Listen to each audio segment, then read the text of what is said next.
안녕하십니까. 교문익교회 성도님 여러분, 새벽교대에 오신 여러분들을 환영합니다. 이번 한 주 동안은 시대의 소망 제14장 우리가 메시아를 만났다라는 제목으로 함께 은혜를 나누고자 합니다. 침례요한의 등장과 사람들의 관심입니다. 침례요한의 겉모습은 약대의 털옷을 입고 사람들에게 이야기를 합니다. 그런데 그의 검소한 모습 속에서 당시의 지도자들과 달리 사람들의 관심을 끌게 됩니다. 왜냐하면 자신의 겉모습으로서 화려한 모습을 통해서 과시하지 않은 침례요한의 모습이 사람들에게 관심을 끌게 되었습니다. 그리고 침례요한은 자신에게 침례를 받으러 나오는 사람들에게 이렇게 얘기합니다. 독사의 자식들아, 너희는 악하니 어떻게 선한 말을 할 수 있느냐.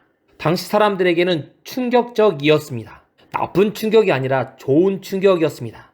당시 지도자들은 아첨하는 말을 하는 경우가 많이 있었는데 침례요한은 그렇게 하지 않았기 때문입니다. 그리고 침례요한이 사람들에게 침례를 베풀었기 때문에 그의 이름 요한이라는 앞에 침례가 붙어서 그를 사람들은 침례요한이라고 부르게 되었습니다. 그의 영향력에 대해서 시대의 소망은 이렇게 얘기합니다. 요한의 복음 선포는 종교계 당국자들의 주목을 이끌 만큼 국가에 지대한 영향력을 미쳤다. 로마인들은 폭동을 일으킬 위험이 있다고 하여 모든 대중적인 집회를 의심의 눈초리로 바라보았으며 백성들의 폭동을 일으킬 조짐이 나타날 때마다 유대의 관원들은 두려워하였다. 유대의 관원들은 로마의 눈치를 보았지만 이 요한은 로마의 눈치를 보지 않았습니다. 사회와 타협하지 않았기 때문에 사람들의 이목을 집중하였습니다. 처음 기별을 선포할 때나 유명해질 때나 그는 늘 한결같은 모습을 보였기 때문에 사람들에게 관심을 끌게 되었습니다. 이로 인해서 사람들은 이상하게 그를 열렬하게 따랐고 침례요한은 점점 주목받는 사람이 되었습니다. 침례요한과 비교되는 사람들이 있는데 바로 산헤드린 회원들입니다. 산헤드린 회원들은 다름 아니라 당시의 제사장들과 관원들, 백성들, 교사들 가운데 뽑힌 사람들이 바로 산헤드린 회원들이었습니다. 이 사람들은 특별한 사람들이라고 자신들이 착각에 빠진 사람들이었습니다. 이 회의 의장은 다름 아닌 대제사장이었습니다. 종교의 수장이 이 몸을 이끌어간 것입니다. 산헤드린 회원은 나이나 많지 않지만 유대의 종교 역사에 조예가 깊고 일반적으로 지식도 박식한 사람들이 이 모임에 들어갈 수 있었습니다. 육체적으로 흠이 없고 결혼한 아버지로서 인정받은 사람들이었습니다. 그리고 이들의 회합 장소, 모임의 장소는 예루살렘 성전에 연결된 한 방에서 하게 되었습니다. 시대의 소망은 그들의 모임에 대해서 이렇게 얘기합니다.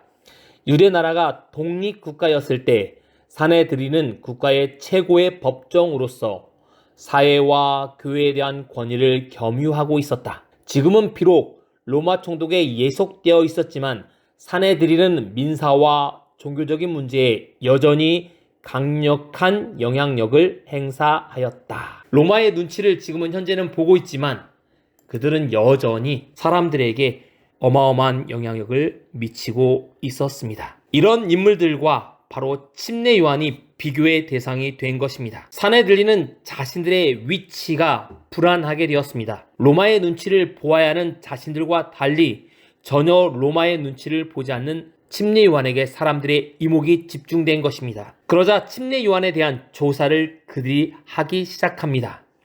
처음부터 좋은 의도가 아니었습니다. 요한의 신상 털기가 가능한 것입니다. 우리나라 말에 털어서 먼지가 안 나오는 사람이 없다라는 말이 있습니다. 많은 사람들이 자신을 조사하면 불안해합니다. 요즘 새로운 정부가 시작되려 하면서 인사청문회가 한참입니다. 그런데 그 사람들을 조사하면 조사할수록 좋은 점이 나오기보다는 나쁜 점이 많이 부각되는 것을 저희가 잘 알고 있습니다. 그런데 침례요한은 파면 팔수록 양파를 까면 깔수록 새로운 게 나오는 것처럼 침례요한은 그의 신상을 털면 털수록 더 좋은 것이 나오는 걸 볼 수 있습니다. 깎으면 깎을수록 가치가 높아지는 것이 바로 다이아몬드라고 합니다. 특별히 숨은 진주와 같은 검은 다이아몬드. 이런 다이아몬드와 같은 존재가 바로 침례 요한이었습니다. 시대의 소망은 요한의 이런 신상 털기에 대해서 이렇게 이야기합니다. 산에 들이는 요한의 사업에 대한 조사를 지체할 수 없었다. 그들 중에 어떤 사람은 성전 안에서 사가랴에게 보이신 계시와 아이를 메시아의 선구자로서 지적하였던 아버지의 예언을 상기시켰다. 격동과 변천의 30년 세월 속에서 이러한 일들은 거의 잊혀졌었다.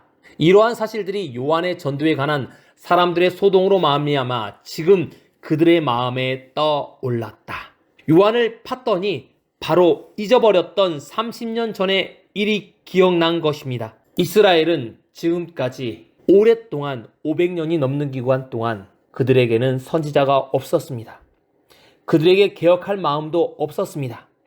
그런데 죄를 자복하라는 침례 요한의 선포는 사람들에게 관심을 끌 수밖에 없었습니다. 메시아에 대한 예언이 거의 맞춰가고 있다는 것을 그들은 잘 알고 있었습니다. 다니엘의 70조의 예언이 맞춰가고 있었고 이 시대에 자신들이 그 영광의 시대에 참여하기를 원했었습니다. 이 시점에 침례 요한을 조사하기 위해 산헤드린 사람들이 사람을 파견 보낸 것입니다. 우리는 침례 요한을 보면서 우리의 모습과 비교하게 됩니다.